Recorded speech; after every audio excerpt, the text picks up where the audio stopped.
एक राजा अपने राज्य से एक लंबी यात्रा के निकलता है तो सारे गांव वाले उन्हें पानी के जहाज तक छोड़ने आते हैं। तो राजा जैसे ही पानी के जहाज पर चढ़ता है तो उसके गांव का एक आदमी उनके पास आता है और कहता है कि राजा साहेब, जब आप जंगल से होते हुए जाएंगे तब आपको एक जंगल में 2 फुट का आदमी मिलेगा और वह आदमी आपसे लड़ने के लिए चैलेंज करेगा, तो आप उसे जान से मारे बिना आगे मत बढ़ना।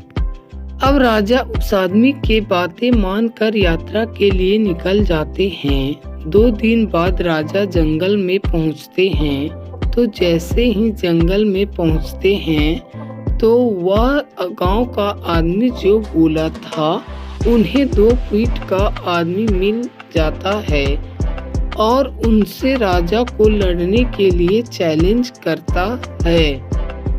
अब राजा उस 2 फुट के आदमी से लड़ने के लिए तैयार हो गए और लड़ाई शुरू कर दी गई।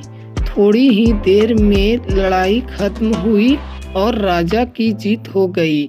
लेकिन जब उसको जान से मारने की बारी आई तो राजा ने कहा, इस 2 फुट के आदमी को मारने से कैसी महानता। राजा ने उस 2 फुट के आदमी को जिंदा ही छोड़कर आगे की ओर बढ़ गए।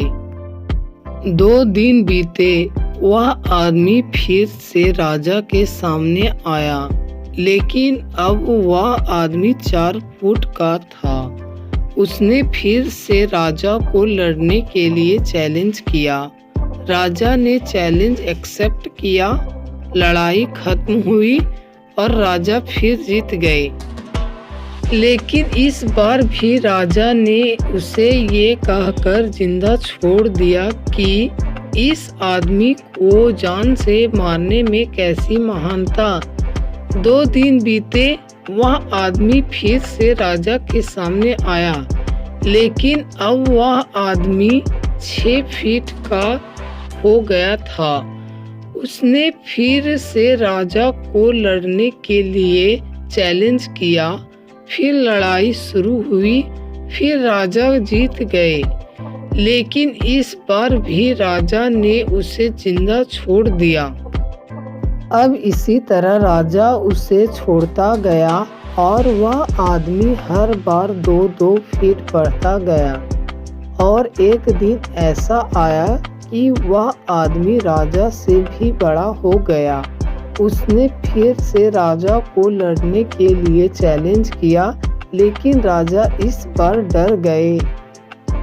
लेकिन राजा फिर भी चैलेंज एक्सेप्ट किया। लड़ाई शुरू हुई, लेकिन इस बार राजा बहुत जख्मी हुए।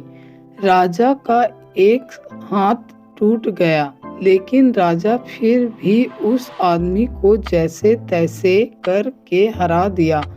लेकिन इस बार उसने इस आदमी को जिंदा नहीं छोड़ा। उसने उसे जान से मार दिया। अब आप मुझे बताइए कि महानता किसमें है। जब उस राजा को यह बोला गया था कि तुम्हें जंगल में 2 फीट का आदमी मिलेगा जिसे जान से खत्म किए बिना आगे मत बढ़ना, फिर भी राजा ने उससे महानता को देखते हुए उस आदमी को जिंदा छोड़ता गया, जो कि आगे उससे बहुत बड़ा भारी पड़ा और अपना एक हाथ भी गंवाना पड़ा। तो दोस्तों, यह आपको कैसा लगा राजा की कहानी से आपको क्या सीख मिला, हमें कमेंट सेक्शन में ज़रूर बताइए। और अगर नए आए हो तो मेरे चैनल को सब्सक्राइब करके बेल आइकन को प्रेस ज़रूर करें, ताकि आगे आने वाले